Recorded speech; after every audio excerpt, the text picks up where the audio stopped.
ಪ್ರೀತಿಯ ವಿದ್ಯಾರ್ಥಿಗಳೇ, ಸ್ಪೆಷಲ್ಲಾಗಿ ನಮ್ಮ ಪ್ರಥಮ PUC ವಿದ್ಯಾರ್ಥಿಗಳು ಬಹಳ ಬೇಜಾರಾಗಿದ್ದೀರಾ, ಕ್ಷಮಿಸಬೇಕು. ಈ ಒಂದು ವಿಡಿಯೋದಲ್ಲಿ ಸ್ಪೆಷಲ್ ಒಂದು ವಿಡಿಯೋನ ಮಾಡ್ತಾ ಇದ್ದೇನೆ.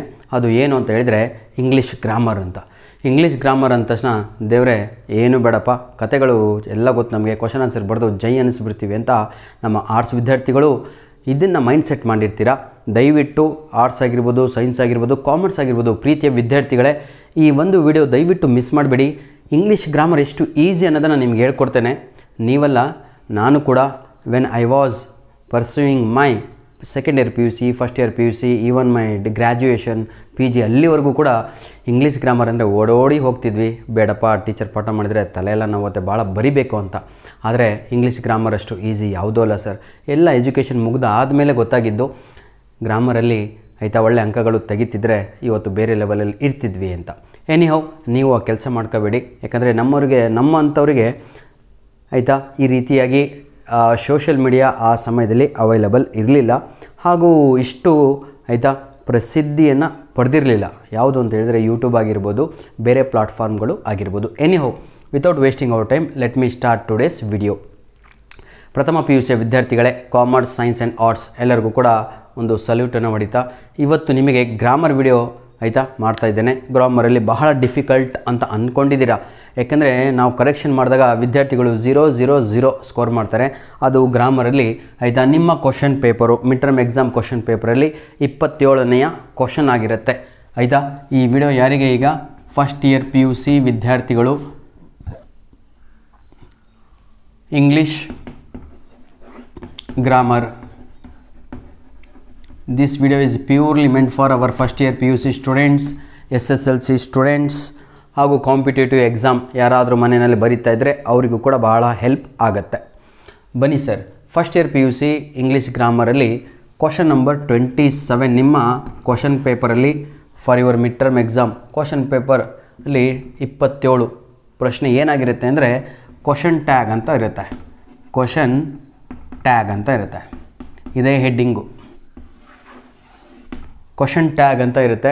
ಏನೂ ಇಲ್ಲ ಸರ್, ಬಹಳ ಈಸಿಯಾಗಿರುವಂಥದ್ದು ಇದು ಕ್ವಶನ್ ಟ್ಯಾಗು. ಒಂದೇ ಸೆಕೆಂಡಲ್ಲಿ ಆಯಿತಾ, ನಾನು ಹೇಳ್ತೀನಲ್ವ, ಅರೌಂಡ್ ಅಪ್ರಾಕ್ಸಿಮೇಟ್ 10 ಸೆಕೆಂಡ್ಸ್, ಮಿನಿಟ್ಸ್ ಎಲ್ಲ ನಾನು ಹೇಳ್ತಾ ಇರೋದು 10 ಸೆಕೆಂಡ್ಸಲ್ಲಿ ಆನ್ಸರ್ ಬರೆದು ಒಗೆದು ಬಿಡ್ತೀರಾ. ಯಾವಾಗ ಅಂದರೆ ಇಫ್ ಯು ಲರ್ನ್. ಆಯಿತಾ, ವಿಡಿಯೋ ಸ್ವಲ್ಪ ಲೆಂತಿ ಆಗ್ಬೋದು, ಎರಡೆರಡು ಎಕ್ಸಾಂಪಲ್ ತಗೊಂಡು ನಾನು ಸಂಪೂರ್ಣವಾಗಿ ನಿಮಗೆ ತಿಳಿಸ್ತೇನೆ. ಆಯಿತಾ, ಬನ್ನಿ ಸರ್. ಈಗ ನೋಡಿ, ಇದರಲ್ಲಿ ರೂಲ್ ಇಷ್ಟೇ. ರೂಲ್ ಏನು ಹೇಳುತ್ತೆ ಅಂದರೆ, ಫಸ್ಟ್ ರೂಲನ್ನು ತಿಳ್ಕೊಳ್ಳೋಣ. ಆಯಿತಾ, ರೂಲ್ ಏನು ಹೇಳುತ್ತೆ ಅಂದರೆ, ರೂಲು ಕೇಳಿ ನೀಟಾಗಿ.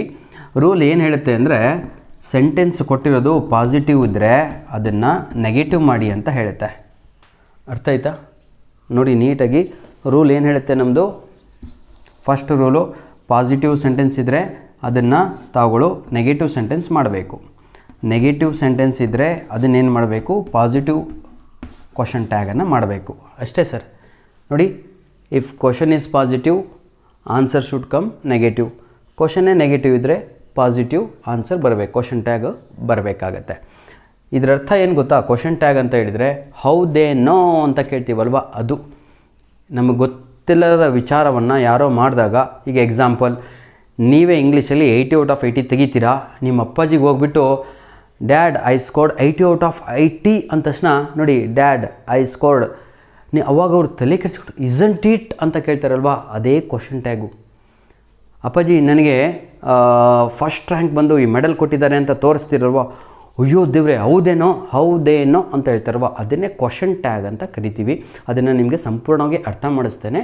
ನೋಡಿ, ಈಗ ಪಾಸಿಟಿವ್ ಇದ್ದರೆ ನೆಗೆಟಿವ್ ಇದ್ದರೆ ಅದನ್ನು ಪಾಸಿಟಿವ್ ಮಾಡಬೇಕು.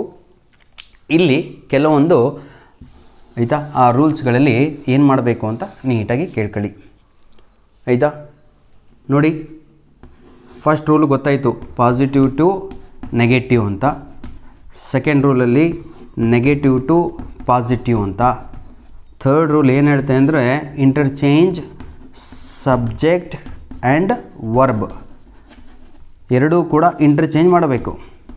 ಏನು, ವರ್ಬನ್ನು ತಗೊಂಡು ಇಲ್ಲಿಡಬೇಕು, ಸಬ್ಜೆಕ್ಟ್ ತಗೊಂಡು ಇಲ್ಲಿ ಹೋಗಬೇಕು. ಇದನ್ನು ನಾನು ನಿಮಗೆ ಕಲಿಸ್ತೀನಿ. ಈಗ ಸಬ್ಜೆಕ್ಟ್ ಅಂದ್ರೇನು, ವರ್ಬ್ ಅಂದ್ರೇನು, ಯಾವ ರೀತಿಯಾಗಿ ಅಂತ, ಏನು ಬರಲ್ಲ ಅಂದರೂ ಕಲಿಸ್ತೀನಿ. ನಾನು ಹೇಳ್ತೀನಲ್ವ, ನೀವು ಕೂತ್ಕೊಂಡು ಓದಿದರೆ ಬಹಳ ಸಮಯ ಬೇಕು. ನೀವು ಕೂತ್ಕೊಂಡು ಓದಿದರೆ ಅರ್ಥ ಆಗುತ್ತೋ ಇಲ್ಲೋ ಗೊತ್ತಿಲ್ಲ, ಬಟ್ ನನಗೆ ಒಂದು 10 ನಿಮಿಷ ಸಮಯ ಕೊಡಿ, ಎಕ್ಸಾಮಲ್ಲಿ ಖುಷಿಯಾಗಿ ಕರೆಕ್ಟ್ ಆನ್ಸರ್ ಬರೆದು ಬರ್ತೀರಾ. ಬೇರೆಯವ್ರು ಹೇಳಿದ ಆನ್ಸರ್ ಎಲ್ಲ ನಿಮ್ಮ ತಲೆಯಲ್ಲಿರುವಂಥದ್ದು, ನೀವು ಕಲ್ತಿರುವಂಥದ್ದು ಬರೆದು ಬರ್ತೀರಾ. ಆಯಿತಾ? ಎಲ್ಲ ಕಾಂಪಿಟೇಟಿವ್ ಎಕ್ಸಾಮಿಗೂ ಈ ಪ್ರಶ್ನೆ ಇರುತ್ತೆ. ಇಷ್ಟೇ ಸರ್, ಇದನ್ನು ಇಂಟರ್ಚೇಂಜ್ ಮಾಡಿ ಅಂತ. ಕೊನೆಗೆ 4th ಒನ್ನಲ್ಲಿ ಏನು ಅಂತ ಹೇಳಿದರೆ ಕ್ವಶನ್ ಮಾರ್ಕ್ ಒಂದು ಹಾಕಿ ಅಂತ. ಆನ್ಸರಿಗೆ ಕ್ವಶನ್ ಮಾರ್ಕ್ ಹಾಕಬೇಕು, ಯಾಕಂದರೆ ನಮ್ಮ ಕ್ವಶನಲ್ಲಿ ಏನಿದೆ ಕ್ವಶನ್ ಟ್ಯಾಗನ್ನು ಮಾಡಿ ಅಂತ ಇದೆ. ಇದನ್ನು ಬರ್ಕೊಂಡಿದ್ದೀರಾ ಅಂದ್ಕೊಂಡಿದ್ದೀನಿ. ಈಗ ನಾನು ನಿಮಗೆ ಒಂದು ಎಕ್ಸಾಂಪಲ್ ತಗೊಂಡು ತೋರಿಸ್ತಾ ಹೋಗ್ತೇನೆ. ಆಯಿತಾ? ಎಕ್ಸಾಂಪಲ್ಲು ಏನಿದೆ, ಈ ಕಡೆ ನಾವು ರೂಲ್ಸನ್ನು ಬರ್ಕೊಳ್ಳೋಣ ಈಗ. ಆಯಿತಾ? ಪಾಸಿಟಿವ್, ನೆಗೆಟಿವ್, ಪಾಸಿಟಿವ್, ಸಬ್ಜೆಕ್ಟು, ಇಲ್ಲಿ ವರ್ಬು, ಎರಡೂ ಕೂಡ ಇಂಟರ್ಚೇಂಜ್ ಆಗಬೇಕು.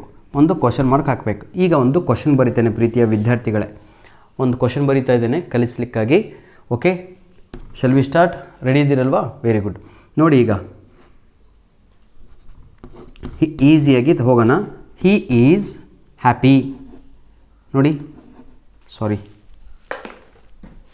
ಹಿ ಈಸ್ ಹ್ಯಾಪಿ. ಇದು ಒಂದು ಪ್ರಶ್ನೆ. ಇದೇ ಎಕ್ಸಾಮಿಗೆ ಕೊಟ್ಬಿಟ್ಟು ಕ್ವಶನ್ ಟ್ಯಾಗ್ ಮಾಡಿ ಅಂತ ಕೊಡ್ತಾರೆ. ಏನೂ ಇಲ್ಲರಪ್ಪ. ಫಸ್ಟ್ ಒನ್ ಏನು, ಪಾಸಿಟಿವ್ ನೆಗೆಟಿವ್ ಪಾಸಿಟಿವ್ ಅಂತ ಇದೆ. ಸೆಂಟೆನ್ಸ್ ಹೇಗಿದೆ? ಓ, ಹಿ ಈಸ್ ಹ್ಯಾಪಿ. ಇದು ಪಾಸಿಟಿವ್. ಹಾಗಿದ್ರೆ ಆನ್ಸರ್ ಎದರಲ್ಲಿ ಬರಬೇಕು? ಇದು ನೆಗೆಟಿವ್ನಲ್ಲಿ ಆಗಬೇಕು. ಇಷ್ಟೇ ಸರ್. ಎಕ್ಸಾಮಲ್ಲಿ ಇವೆಲ್ಲ ಬರೆಯೋ ಅವಶ್ಯಕತೆ ಇಲ್ಲ. ನಿಮಗೆ ಬರೆದು ಕಲಿಸ್ತಾ ಇದ್ದೇನೆ ನಾನು. ಆಯಿತಾ? ತಾವುಗಳು ಎಕ್ಸಾಮಲ್ಲಿ ಡೈರೆಕ್ಟಾಗಿ ಆನ್ಸರ್ ಬರೀಬೇಕು. ಯಾವ ರೀತಿಯಾಗಿ ತೋರಿಸ್ಕೊಡ್ತಾನೆ. ಹಿ ಈಸ್ ಹ್ಯಾಪಿ ಅಂತ ಇದೆ, ಅದು ಪಾಸಿಟಿವ್ನಲ್ಲಿದೆ, ಆನ್ಸರು ನೆಗೆಟಿವ್ನಲ್ಲಿ ಬರಬೇಕು. ಹಾಗಿದ್ರೆ ಇಲ್ಲಿ ಸೆಕೆಂಡ್ ಏನಂತ ಹೇಳ್ತಾ, ಇದು ಮುಗೀತು ನಮ್ಮದು, ಇದು ಮುಗೀತು. ಯಾಕೆ? ಇದಿಲ್ಲ, ಇದು ಅಲ್ವಾ. ಈಗೇನಿದೆ, ಸಬ್ಜೆಕ್ಟ್ ವರ್ಬು ಇಂಟರ್ಚೇಂಜ್ ಮಾಡಪ್ಪ ಅಂತ. ಇದನ್ನೇ ಫಸ್ಟಿಗಿರೋದನ್ನೇ ಸಬ್ಜೆಕ್ಟ್ ಅಂತ ಕರಿತೀವಿ, ಸೆಕೆಂಡ್ ಇರೋದನ್ನೇ ನಾವು ವರ್ಬ್ ಅಂತ ಹೇಳ್ತೀವಿ. ಎರಡೂ ಕೂಡ ಇಂಟರ್ಚೇಂಜ್ ಮಾಡಬೇಕು, ಪ್ಲೇಸು ಇಂಟರ್ಚೇಂಜ್ ಮಾಡಬೇಕು. ಬರೆಯೋಣ ಈಗ. ಈಸ್ ಅಂತ ಬರೆದೆ, ಇದು ಹಿ ಕ್ಯಾಪಿಟಲ್ ಇತ್ತು, ಇದನ್ನು ಸ್ಮಾಲ್ ಲೆಟ್ರಲ್ಲಿ ನಾನು ಬರಿತೇನೆ. ಅರ್ಥ ಆಯ್ತಾ? ಇಲ್ಲಿ ಏನಂತ ಇದೆ, ಲಾಸ್ಟಿಗೆ ಕ್ವಶನ್ ಮಾರ್ಕ್ ಹಾಕಿ ಅಂತ ಇದೆ. ಒಂದು ಕ್ವಶನ್ ಮಾರ್ಕನ್ನು ಹಾಕ್ತೇನೆ. ಕ್ಲಿಯರ್ ವಿದ್ಯಾರ್ಥಿಗಳೇ? ಆಯಿತಾ? ಆದರೆ ಇಲ್ಲಿ ಏನಂತ ಇದೆ, ನೆಗೆಟಿವ್ ಮಾಡಿ ಅಂತ ಇದೆ. ನೋಡಿ, ನೆಗೆಟಿವ್ ಮಾಡಿ ಅಂತ ಇದೆ. ಈಗ ಇದನ್ನು ನಾಟ್ ಅಂತ ಸೇರಿಸಬೇಕು, NOT, ನಾಟ್. ಕ್ಲಿಯರ್? ಹಾಗಿದ್ರೆ ಪೂರ್ತಿ ಆನ್ಸರ್ ಏನು ನಮ್ಮದು ಅಂತ ಹೇಳಿದರೆ ಇಷ್ಟೇ ಆನ್ಸರು. ನೋಡಿ, ಇಸಂಟ್ ಹಿ ಅಂತ. ಇಷ್ಟೇ ಸರ್ ಆನ್ಸರು. ಇದೇ ಆನ್ಸರ್ ನಮ್ಮದು. ಇದೇ ಆನ್ಸರು. ಹೇಗೆ ಬಂತು ಅಂತ ತೋರಿಸ್ಕೊಡ್ತೇನೆ. ನಾನು ಏನು ಬರೆಯಲ್ಲ. ಈಗ ನೆಕ್ಸ್ಟ್ ಕ್ವಶನಲ್ಲಿ ನಾನು ಡೈರೆಕ್ಟಾಗಿ ಆನ್ಸರ್ ಬರುತ್ತೇನೆ. ನೋಡಿ, ಈಗ ತೋರಿಸ್ತೇನೆ. ಆಯಿತಾ? Hope every one is understanding. ನೋಡ್ರಪ್ಪ, ಉದ್ದೇಶ ಇಷ್ಟೇ. Why am using more mother tongue. ನಿಮ್ಮ ಮಾತೃಭಾಷೆಯನ್ನು ಯಾಕೆ ಯೂಸ್ ಮಾಡ್ತಾ ಇದ್ದೀನಿ ಅಂದರೆ, ಮಾತೃಭಾಷೆನೇ ಇಂಪಾರ್ಟೆಂಟು ಸರ್. ಮಾತೃಭಾಷೆಯಿಂದನೇ ನಿಮ್ಗೆ ಯಾವುದೇ ಲ್ಯಾಂಗ್ವೇಜು ತಾವುಗಳು ಕೇಳಿಸ್ಕೊತಾ ಇದ್ದೀರಾ ಅಂದರೆ ಮಾತೃಭಾಷೆಯಲ್ಲಿಯೇ ಅದು ಕನ್ವರ್ಟ್ ಆಗಿ ನಿಮಗೆ ಅರ್ಥ ಆಗುವಂಥದ್ದು, ಡೈರೆಕ್ಟ್ ಅಲ್ಲ. ಆಯಿತಾ? ಎನಿಹೌ, ಉದ್ದೇಶ ಎಕ್ಸಾಮಲ್ಲಿ ಅಂಕಗಳನ್ನು ತೆಗೆಯುವಂಥದ್ದು. Second example I will write on board. ಎಷ್ಟು ಈಸಿಯಾಗಿದೆ ನೋಡಿ. It is flying. ಏನೋ ಒಂದು ಕ್ವಶನ್ ಇದೆ ಅಂದ್ಕೊಳ್ಳಿ, ಇಟ್ ಈಸ್ ಫ್ಲೈಯಿಂಗ್ ಅಂತ. ಈಗ ನೋಡಿ ಎಷ್ಟು ಈಸಿಯಾಗಿ ಬರಿತೀನಿ ನಾನು. ಡೈರೆಕ್ಟಾಗಿ ಆನ್ಸರ್ ಬರೀತೇನೆ. ಇಸಂಟ್ ಇಟ್ ಅಂತ ಬರೀತೇನೆ. ಮುಗೀತು ಸರ್. ನಾನು ಕಲ್ತಿದ್ದೀನಿ, ನಾನು ಡೈರೆಕ್ಟಾಗಿ ಬರೆದು ಒಗಿತಾ ಇದ್ದೀನಿ. ರೂಲ್ಸು ಫಾಲೋ ಆಯಿತೋ ಇಲ್ಲೋ ಅಂತ ನೋಡೋಣ. ಈಸ್ ಇಟ್ ಫ್ಲೈಯಿಂಗ್ ಅಂತ ಇದೆ, ಇಟ್ ಈಸ್ ಫ್ಲೈಯಿಂಗ್ ಅಂತ. ಇದು ಪಾಸಿಟಿವ್ ಸೆಂಟೆನ್ಸು, ಆನ್ಸರು ನೆಗೆಟಿವ್ ಬರಬೇಕು. ನೋಡಿ, ನಾಟ್ ಅಂತ ಇದೆ, ನೆಗೆಟಿವ್ ಆಯಿತು. ಕ್ವಶನ್ ಮಾರ್ಕ್ ಹಾಕಿ ಅಂತ ಇತ್ತು, ಕ್ವಶನ್ ಮಾರ್ಕ್ ಹಾಕಿದ್ದೀನಿ. ಸಬ್ಜೆಕ್ಟು ವರ್ಬು ಇಂಟರ್ಚೇಂಜ್ ಮಾಡಿ ಅಂತ ಇದೆ ಪ್ಲೇಸು. ಇದೇ ವರ್ಬು, ಇದೇ ಸಬ್ಜೆಕ್ಟು, ಎರಡೂ ಕೂಡ ಇಂಟರ್ಚೇಂಜ್ ಮಾಡಿದೆ. ಈಸ್ ಈ ಕಡೆ, ಇಟ್ ಈ ಕಡೆ ಬರೆದಿದ್ದೇನೆ. ಆ್ಯಂಡ್ ನಾಟ್ ಅಂತ ಆ್ಯಡ್ ಮಾಡಿದ್ದೇನೆ. Your answer is ready. This is question tag. These 2 examples ಯಾರಿಗೆ ಅಂತ ಹೇಳಿದರೆ ಪಾಸಿಟಿವ್ ಟು ನೆಗೆಟಿವ್ ಅಂತ. ಈಗ 2 more examples I will take. ಭಾಳ ಫಾಸ್ಟಾಗಿ ಮುಗಿಸ್ಕೊಡ್ತೇನೆ. ನೋಡಿ, ಈಗ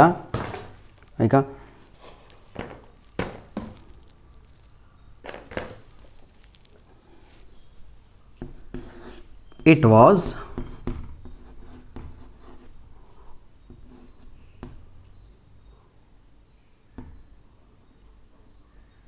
quite big city.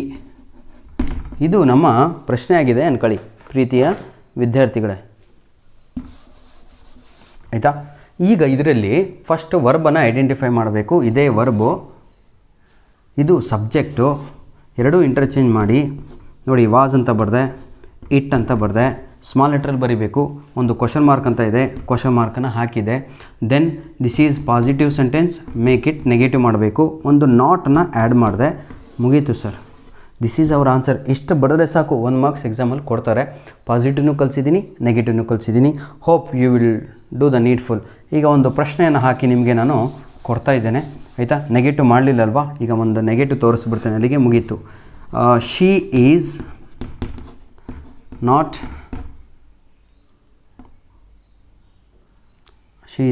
Happy. Easy question, ಆಯಿತಾ? ನೋಡಿ sir, this is verb, this is subject, interchange the place. Is ಈ ಕಡೆ ಬಂತು, ಶಿ ಈ ಕಡೆ ಬಂತು. Add question mark, I added.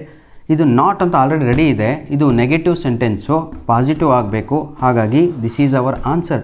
Answer ready ಇದೆ. ಈಸ್ ಶಿ ಅನ್ನೋದು ಅಷ್ಟೇ ಆನ್ಸರು, ನಾಟ್ ಇಲ್ಲಿ ಬರಲ್ಲ, because given question is in negative form. So our answer is in positive. ಅಷ್ಟೇ ಸರ್, ಮತ್ತೇನೂ ಇಲ್ಲ. ಧನ್ಯವಾದಗಳು ಪ್ರೀತಿಯ ವಿದ್ಯಾರ್ಥಿಗಳೇ. ಇನ್ನೂ ಅರ್ಥ ಆಗಲಿಲ್ಲ ಅಂದರೆ ಏನೂ ಟೆನ್ಷನ್ ತಗೋಬೇಡಿ. ಇದೇ ವಿಡಿಯೋದ ಡಿಸ್ಕ್ರಿಪ್ಷನ್ ಬಾಕ್ಸಲ್ಲಿ ನಿಮಗೆಲ್ಲರಿಗೂ ಕೂಡ ನಾನು ಪ್ರತಿಯೊಂದು ಗ್ರಾಮರ್ ಪಾರ್ಟಿನ ಲಿಂಕ್ಸ್ಗಳನ್ನು ಕೊಟ್ಟಿರ್ತೇನೆ. ಆರಾಮಾಗಿ ಕ್ಲಿಕ್ ಮಾಡಿಕೊಂಡು, ಅದು ಕಲರ್ಫುಲ್ಲಾಗಿ ಇದಕ್ಕಿಂತ ಚೆನ್ನಾಗಿದೆ. ನಾನು ಹೇಳ್ತಾ ಇದ್ದೀನಲ್ವ, ಇದಕ್ಕಿಂತ ನಿಮಗೆ ಎಕ್ಸಾಮಲ್ಲಿ ಬಂದಿರುವಂಥದ್ದು ಪ್ರಶ್ನೆಗಳನ್ನೇ ತಗೊಂಡು ನಾನು ಎಲ್ಲರಿಗೂ ಅರ್ಥ ಆಯಿತು ಅನಿಸುತ್ತೆ. ಡಿಸ್ಕ್ರಿಪ್ಷನ್ ಬಾಕ್ಸಲ್ಲಿ ಎಲ್ಲದೂ ಕೂಡ ಕೊಟ್ಟಿರ್ತೇನೆ ಪ್ರೀತಿಯ ವಿದ್ಯಾರ್ಥಿಗಳ ಇದರ ಲಿಂಕ್ಗಳನ್ನು. ಈಗ ನಿಮಗೋಸ್ಕರ ಒಂದು ಪ್ರಶ್ನೆಯನ್ನು ಕೊಡ್ತಾ ಇದ್ದೇನೆ ನಾನು. ಆ ಪ್ರಶ್ನೆಯನ್ನು ತಾವುಗಳು ಏನು ಮಾಡಬೇಕು ಅಂದರೆ ಸಾಲ್ವ್ ಮಾಡಿ ನನಗೆ ಉತ್ತರವನ್ನು ಕಮೆಂಟಲ್ಲೇ ಹಾಕಿದರೆ ಬಹಳ ಖುಷಿಯಾಗುತ್ತೆ. ಯಾಕಾಗುತ್ತೆ ಅಂದರೆ ವಿದ್ಯಾರ್ಥಿಗಳಿಗೆ ಅಟ್ಲೀಸ್ಟ್ ಅರ್ಥನಾದರೂ ಆಯ್ತಲ್ಲ ಅಂತ. ಕ್ವಶನ್ ಟ್ಯಾಗು ಹೌದಲ್ವಾ? ಬನ್ನಿ ಸರ್, ನೋಡಿ ಈಗ ಯಾವ್ದು ತಗೊಳ್ಳೋಣ. ಹಾಂ ನೋಡಿ, ವಿ ಆರ್ ಹ್ಯಾಪಿ, ಇದು ಪಾಸಿಟಿವ್ ಸೆಂಟೆನ್ಸು, ನೆಗೆಟಿವ್ನಲ್ಲಿ ಆನ್ಸರ್ ಬರಬೇಕು. ತಾವುಗಳು ಕಮೆಂಟ್ಸಲ್ಲಿ ಬರೀರಿ. ಇನ್ನೊಂದು ಕ್ವಶನನ್ನು ಕೊಡ್ತೇನೆ ನಾನು. They are not ready to play. ಈಗ ಒಂದು ನೆಗೆಟಿವ್ ಸೆಂಟೆನ್ಸ್ ಕೊಟ್ಟಿದ್ದೇನೆ, ಒಂದು ಪಾಸಿಟಿವ್ ಕೊಟ್ಟಿದ್ದೇನೆ. ಎರಡಕ್ಕೂ ಕೂಡ ಕಮೆಂಟಲ್ಲಿ ತಾವುಗಳು ಖುಷಿಯಾಗಿ ಇದಕ್ಕೆ ಉತ್ತರವನ್ನು ಹಾಕಿದರೆ ಬಹಳ ಖುಷಿಯಾಗುತ್ತೆ ಸರ್. ಯಾವ ರೀತಿಯಾಗಿ ಮಾಡಬೇಕು ಅಂತ ಎಲ್ಲ ಕಲಿಸಿದ್ದೇನೆ. ಇನ್ನೂ ಅರ್ಥ ಆಗಿಲ್ಲ ಅಂದರೆ ಇದೇ ವಿಡಿಯೋದ ಡಿಸ್ಕ್ರಿಪ್ಷನ್ ಬಾಕ್ಸಲ್ಲಿ WH questions, question tags, do forms, prefix suffix, verb and agreement, ಪ್ರತಿಯೊಂದು grammar, match the following, language expressions, dialogue writing ಎಲ್ಲದರೂ ಕೂಡ ಲಿಂಕ್ಗಳನ್ನು ಕೊಟ್ಟಿರ್ತೇನೆ. ಈಗಾಗಲೇ ನಮ್ಮ ಪ್ಲೇಲಿಸ್ಟಿಗೆ ಹೋದರೆ ನೀವು ಸಂಪೂರ್ಣವಾಗಿ ನಿಮಗೆ ಸಿಗುತ್ತೆ ಸರ್ ಅದು. ಧನ್ಯವಾದಗಳು. ವಿಡಿಯೋ ಲೆಂತಿ ಆದರೆ ಭಾಳ ತೊಂದರೆ ಆಗುತ್ತೆ ಸರ್. ದಯವಿಟ್ಟು ನಮ್ಮ ವೀಡಿಯೋಸ್ಗಳನ್ನು ನಿಮ್ಮ ಫ್ರೆಂಡ್ಸ್ಗಳಿಗೆ ಶೇರ್ ಮಾಡಿ ಅಂತ ಒಂದು ರಿಕ್ವೆಸ್ಟು. ಜೊತೆಗೆ ಒಂದು ಕಮೆಂಟ್ಸ್ ಹಾಕಿ. ಇಷ್ಟೊಂದು ಮಾಡ್ತಾಯಿದ್ದೀವಿ ಅಂದರೆ ದಯವಿಟ್ಟು ತಾವುಗಳು ಒಂದು ಕಮೆಂಟ್ಸನ್ನು ಹಾಕಿದರೆ ಬಹಳ ಖುಷಿಯಾಗತ್ತರಪ್ಪ. ಯಾಕಂದರೆ ಅದು ಮಾತಾಡುವ ರೀತಿಯಲ್ಲೇ ಇರುತ್ತೆ. ನೀವು ಥ್ಯಾಂಕ್ ಯು ಅಂದರೂ ಸಾಕು, ಎಷ್ಟೋ ಖುಷಿಯಾಗುತ್ತೆ. ಸರ್ ಐ ಅಂಡರ್ಸ್ಟುಡ್, ನನಗೆ ಇಷ್ಟು ದಿನ ಗ್ರಾಮರ್ ಡಿಫಿಕಲ್ಟ್ ಅಂದ್ಕೊಂಡಿದ್ದೆ, ಇವತ್ತು ನನಗೆ ಈಸಿ ಅನ್ನಿಸ್ತು ಅಂತಲೂ ಕಮೆಂಟ್ ಮಾಡಿದರೆ ಇನ್ನೂ ನಾವು ಈ ಲೆವೆಲಿಗೆ ಹೋಗ್ತೀವಿ. ಆವಾಗ ನಾವು ಇನ್ನೂ ಒಳ್ಳೆ ವೀಡಿಯೋಸ್ಗಳನ್ನು ತರ್ತೀವಿ. ಯಾವಾಗ ಅಂತೇಳಿದರೆ ನಿಮ್ಮ ಕಮೆಂಟ್ಸ್ಗಳನ್ನು ಓದಿದಾಗ. ಜೊತೆಗೆ ಒಂದು ಲೈಕ್ ಬಟನನ್ನು ಪ್ರೆಸ್ ಮಾಡೋದು ಮರೆಯಬೇಡಿ ಪ್ರೀತಿಯ ವಿದ್ಯಾರ್ಥಿಗಳೇ. ಹಾಗೂ ನಾನು ನಿಮ್ಮನ್ನು ಮರ್ತಿಲ್ಲಪ್ಪ ಪ್ರಥಮ PUC ವಿದ್ಯಾರ್ಥಿಗಳೇ. ಯಾಕಂದರೆ ಒಂದು 3 ದಿನಗಳಿಂದ ಬರೇ ಸೆಕೆಂಡ್ ಇಯರ್ ಅಪ್ಲೋಡ್ ಮಾಡ್ತಾಯಿದ್ದೆ, ಕ್ಷಮಿಸಿ ಆಯಿತಾ? ಧನ್ಯವಾದಗಳು.